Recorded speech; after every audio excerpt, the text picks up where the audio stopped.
Everyone, आज हम करेंगे कक्षा 10वीं का काव्य खंड। काव्य खंड में सबसे पहले है ये सूरदास जी के पद। ठीक है, हमारा पहला कविता जो है वो है सूरदास के पद। ये देखिए, ये है सूरदास जी। ठीक है, शुरू कर रही हूं बच्चे। ये है हमारे सूरदास के पद, जिसमें हमने कृष्ण के बारे में पढ़ा है। इसमें वो कृष्ण के भक्त थे। कृष्ण के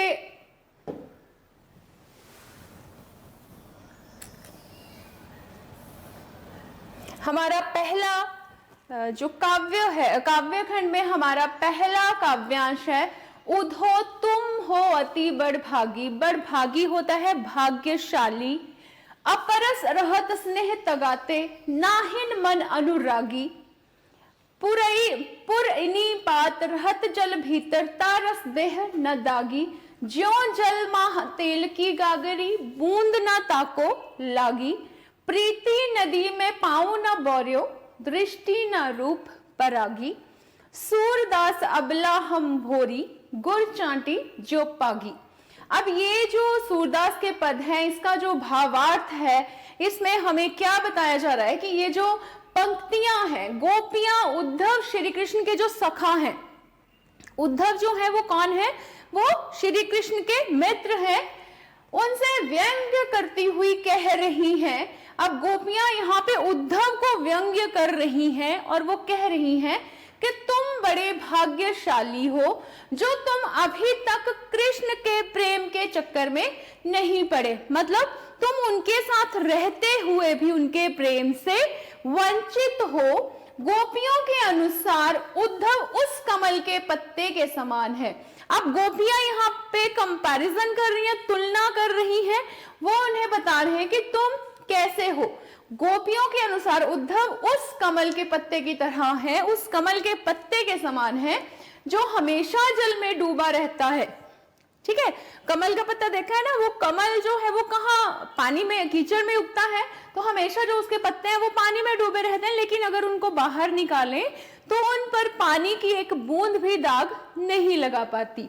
उसी तरह से वो उद्धव को कह रही हैं कि तुम श्री कृष्ण के साथ रहते हुए भी उनके प्रेम से वंचित हो, दूर हो, और ना ही उनको दाग धब्बों, ना ही उसके जो दाग धब्बे हैं वो खुद पर आने देता है। अब जो पत्ता है, जो भी उस कीचड़ के दाग धब्बे हैं वो खुद पे नहीं आने देता है। तो गोपियों ने फिर उद्धव की तुलना किसी तेल की मटकी से की है जो लगातार जल में रहकर भी उस तेल से खुद को अलग रखता है। अब गोपियां यहाँ पे कंपैरिजन कर रही हैं, तुलना कर रही हैं। एक उन्होंने तुलना की है कमल के पत्ते से कि कमल का पत्ता पानी में डूबा रहता है, फिर भी उस पर एक भी बूंद पानी की नहीं टिकती। और दूसरा वो कर रही है तेल की मटकी से कि तेल की मटकी को अगर पानी में डुबो दे तो पानी उसमें अलग रहता है और तेल उसमें अलग रहता है। वो उद्धव को बोल रही है कि तुम उस तरह से श्री कृष्ण से दूर हो। यही कारण है कि गोपियां उद्धव को भाग्यशाली समझती हैं, जबकि वे खुद को अभागिन, अबला नारी समझती हैं। अब सिर्फ इसी कारण वो गोपियां जो हैं वो उद्धव को भाग्यशाली कहती हैं कि तुम साथ रहते हो भी उनके प्रेम से दूर हो, और खुद को वो अभागिन कहती हैं, अबला कहती हैं, क्योंकि वह बुरी तरह से कृष्ण के प्रेम में पड़ चुकी हैं, क्योंकि वह श्री कृष्ण के बिना नहीं रह सकती हैं। उनके अनुसार कृष्ण के साथ रहते हुए भी उद्धव ने कृष्ण के प्रेम रूपी दरिया में कभी पांव नहीं रखा।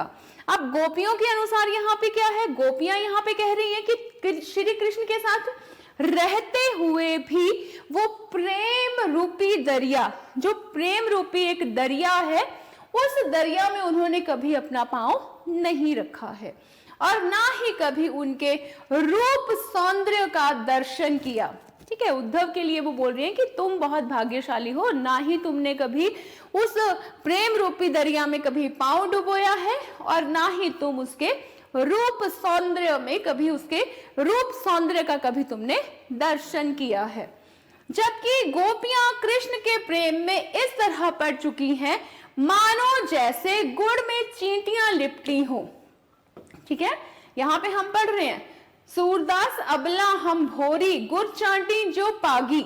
हम तो अबला नारी हैं, हम तो इस तरह अभागिन हैं, और हम किस तरह से श्री कृष्ण के साथ लिपटी हुई हैं, जैसे एक चींटी जो है वो गुड़ से लिपटी रहती है। आपने देखा होगा कि एक चींटी जो है वो तभी उसके एक गुड़, जब गुड़ के साथ वो चिपक जाती है तो वहां से तभी निकल पाती है जब उसके प्राण निकल जाते हैं। ठीक है, तो उस तरह से वो खुद को मान रही है कि हम तो वैसी चींटियों की तरह है कि वो जिस तरह से गुड़ से लिपटी रहती है उसी तरह से हम कृष्ण के प्रेम में पूरी तरह से डूब चुकी हैं। हमारा अगला काव्यांश है, मन की मन ही मांझ रही, कहिए जाई कौन, पै उधो नाही परत कही, अवधि आधार आस आवन की, तन मन बिथा सही, अब इन जोग संदेशनी सुनी, सुनी बिरहिनी विरह दही, चाहती हुती गुहारी जितही तय, उत तय धार बही, सूरनास अब धीर धरही क्यों, मर्यादा न लही। मर्यादा होती है मर्यादा। अब यहाँ पे क्या बताया जा रहा है कि गोपियां उद्धव से अपनी पीड़ा बताते हुए कह रही हैं। अब गोपियां क्या कर रही हैं, यहाँ उद्धव से अपनी पीड़ा बता रही हैं। वो उद्धव को बता रही हैं कि श्री कृष्ण के गोकुल छोड़कर चले जाने के बाद उनके मन में स्थित कृष्ण के प्रति जो प्रेम है, जो भावना है, वो मन में ही रह गई है। अब श्री कृष्ण जब वहां से चले गए तो जो उनके मन में उनके लिए प्रेम था, जो प्रेम की भावना थी, वो उनके मन में ही रह गई है। वे सिर्फ इसी आशा से अपने तन मन की पीड़ा को सह रही थी कि जब श्री कृष्ण वापस आएंगे तो वे उन्हें अपना प्रेम उनके सामने व्यक्त करेंगी। अब यहाँ पे श्री कृष्ण जब चले गए हैं तो गोपियां बहुत उदास हैं, उनके मन में विरह की पीड़ा है। तो वो उद्धव से बता रही हैं कि अब इसी आशा में वो अपने तन मन की पीड़ा को सहन करती हैं कि जब श्री कृष्ण वापस लौटेंगे तो वे अपने प्रेम को श्री कृष्ण के सामने व्यक्त कर सकेंगी और कृष्ण के प्रेम की भागीदार बनेगी, और तब जाके वो श्री कृष्ण के प्रेम की भागीदार बनेगी। परंतु जब उन्हें कृष्ण का योग संदेश मिला, ठीक है, जब उन्होंने उद्धव के द्वारा कृष्ण ने उद्धव के द्वारा गोपियों के लिए योग संदेश भेजा, तो उनका क्या हाल हुआ ये सुन के, जिसमें उन्हें पता चला कि अब वे लौटकर नहीं आएंगे। तो इस संदेश को सुनकर गोपियां टूट सी गईं और उनकी विरह की व्यथा और बढ़ गई। अब जब उद्धव ये संदेश लेकर आए कि श्री कृष्ण नहीं वापस आएंगे, तो गोपियों के ऊपर उनके ऊपर ऐसा प्रभाव पड़ा, वो बहुत ज्यादा दुखी हो गई। तब उन्हें ऐसा लगा कि गोपियां जो है वो पूरी तरह से टूट गई हैं और उनकी विरह की व्यथा और भी ज्यादा बढ़ गई है। हमारा तीसरा काव्यांश है,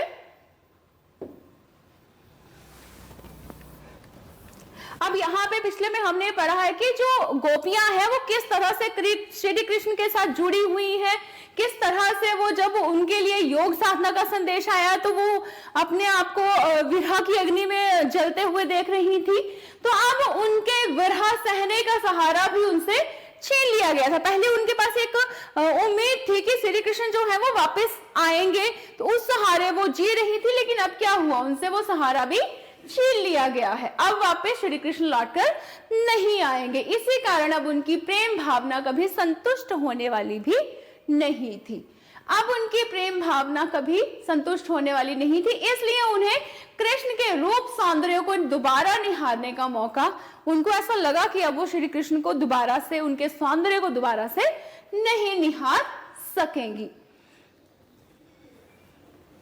हमारा तीसरा काव्यांश है, हमारे हरि हारिल की लकड़ी, लकड़ी मीन्स की लकड़ी, मन क्रम वचन नंद नंदन उर, यह दृढ़ करी पकड़ी, जागत सोवत स्वपन दिवस निसी, कान कान जकरी, सुनत जोग लागत है ऐसो, ज्यों करुई ककरी। करुई मीन्स की कड़वी, ककरी मीन्स की ककड़ी।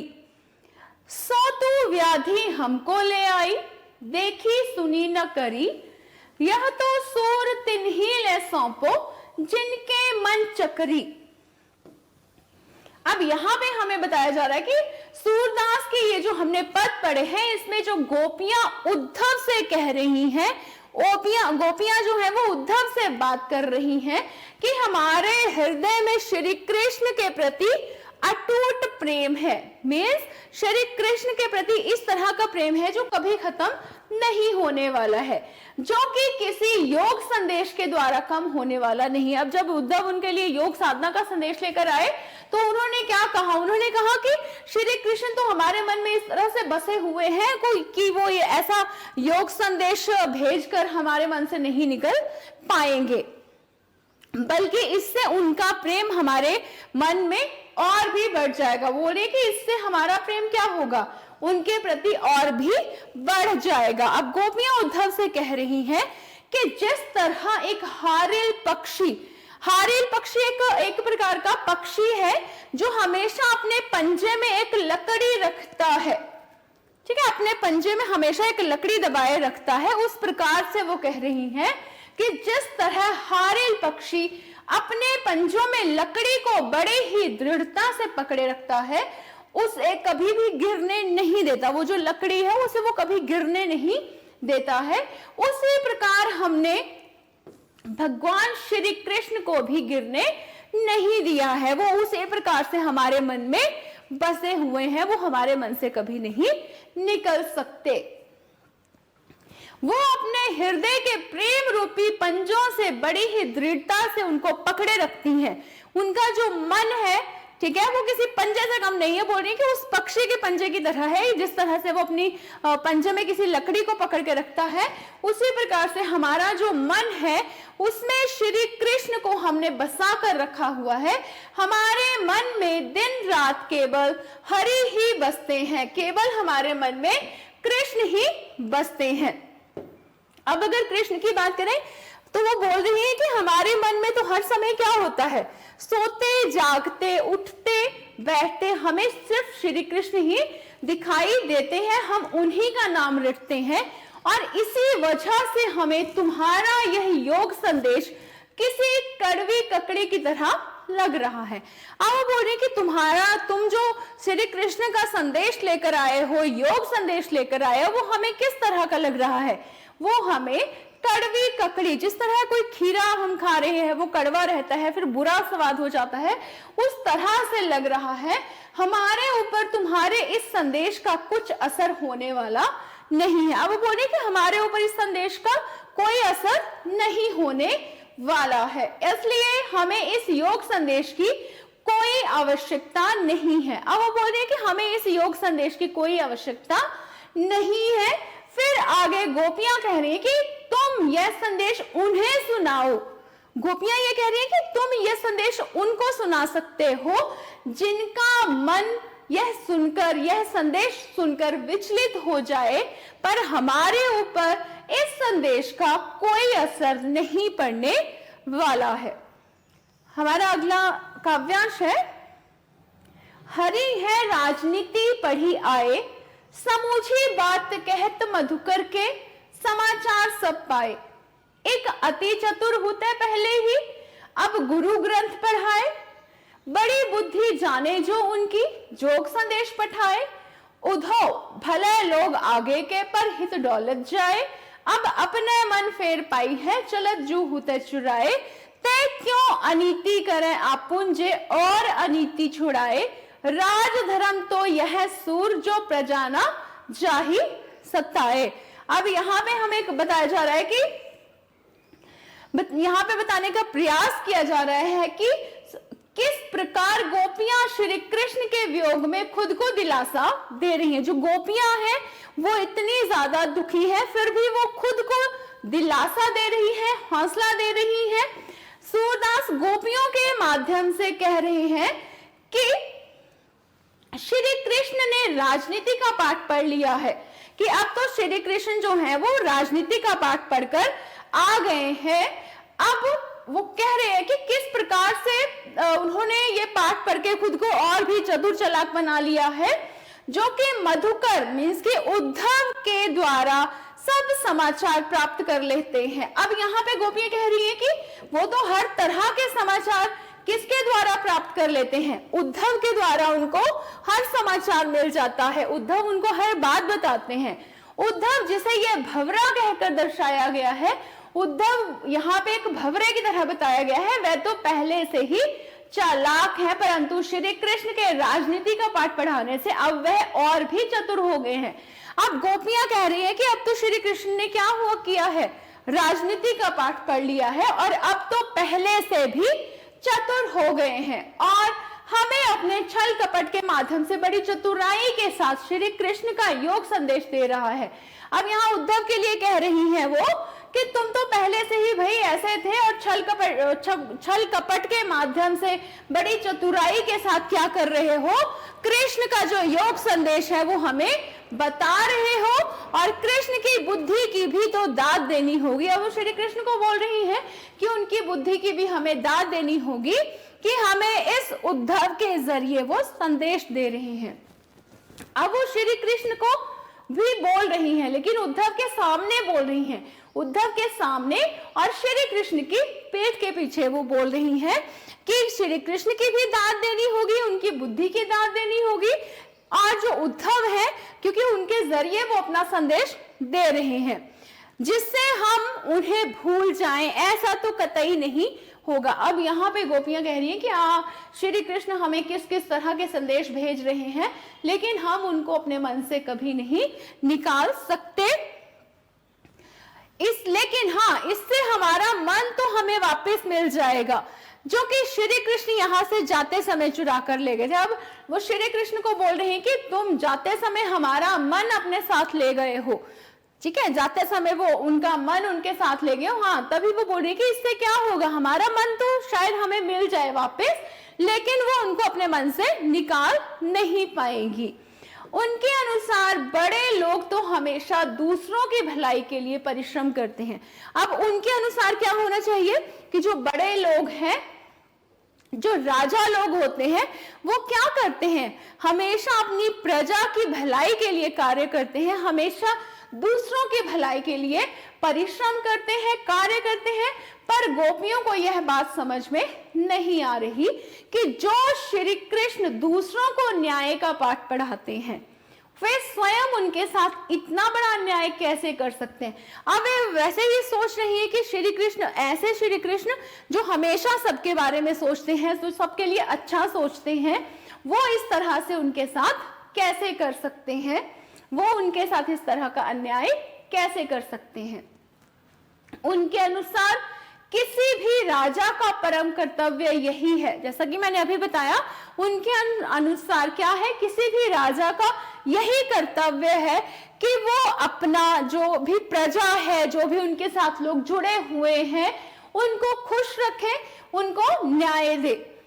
तो श्री कृष्ण स्वयं ही उन्हें दुख दे रहे हैं। अब उनको लग रहा है कि श्री कृष्ण तो यहाँ पे क्या कर रहे हैं, वो स्वयं उनको दुख दे रहे हैं, उन्हें अपना कर्तव्य निभाना चाहिए और गोपियों के समक्ष प्रस्तुत होकर उन्हें दर्शन देने चाहिए, जिससे उनके हृदय में हो रही विरह की पीड़ा शांत हो जाए। अब गोपियां यहाँ पे कह रही है कि श्री कृष्ण को क्या करना चाहिए, श्री कृष्ण को उनके साथ रहना चाहिए, उनके पास आना चाहिए और उनके साथ उन्हें रहकर उन्हें दर्शन देने चाहिए, जिससे उनके हृदय में जो पीड़ा है, जो विरह की अग्नि है, वो शांत हो जाए। उम्मीद है आपको ये जो हमने काव्यांश किए हैं सूरदास के पद वो समझ आ गए होंगे। Thank you.